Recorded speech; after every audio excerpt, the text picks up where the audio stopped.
It's okay.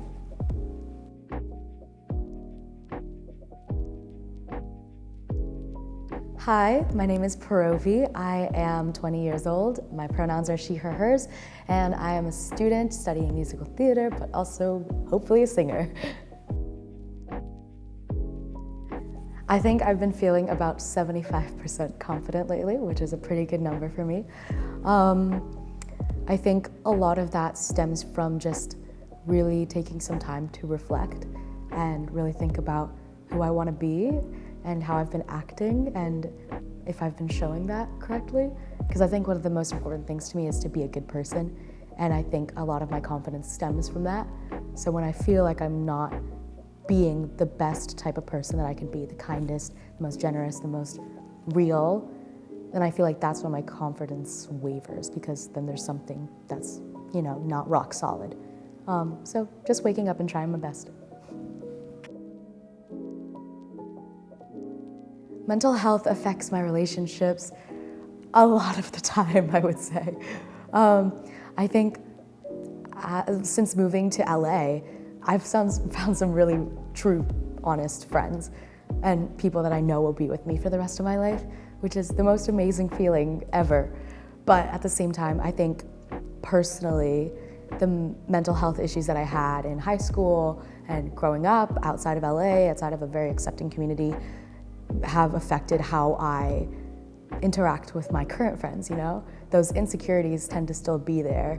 And at like the slightest sign of maybe they don't want to be around me right now, I kind of retreat and I'm just like, oh yes, I'm back to high school Paravi, Not like I shouldn't be here, I should just go off, be by myself in my room, making music, that's what I'm supposed to do, not be around people.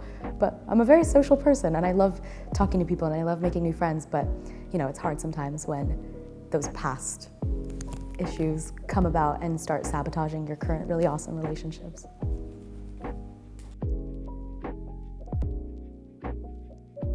When I was 16, I auditioned for American Idol. I got through a few rounds, and American Idol was very important to my family because it was one of my favorite things to do growing up.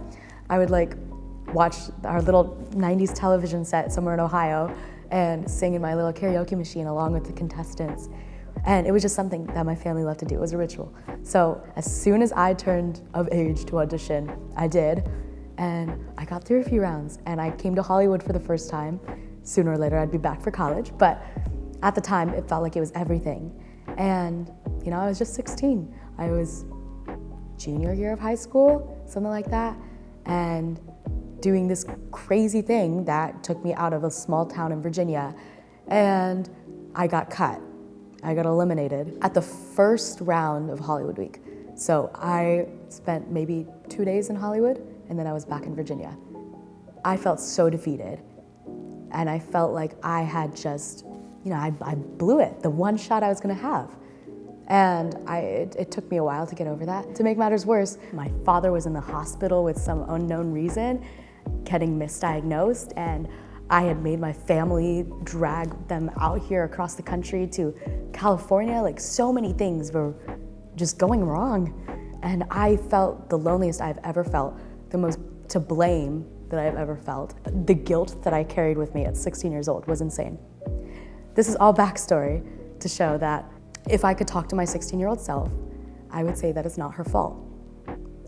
And that life doesn't start and end at 16. There's so much more to be doing. There's so many more people you're gonna love, and your family is gonna get even closer to you, and you're gonna be pursuing your dreams in California anyway. So 2 days in Hollywood are not gonna ruin everything that you've worked for. You are deserving of everything that's gonna come your way, and you need to put a little less pressure on yourself. I think a lot of brands have platforms and spaces that regular people can't reach and can't speak to.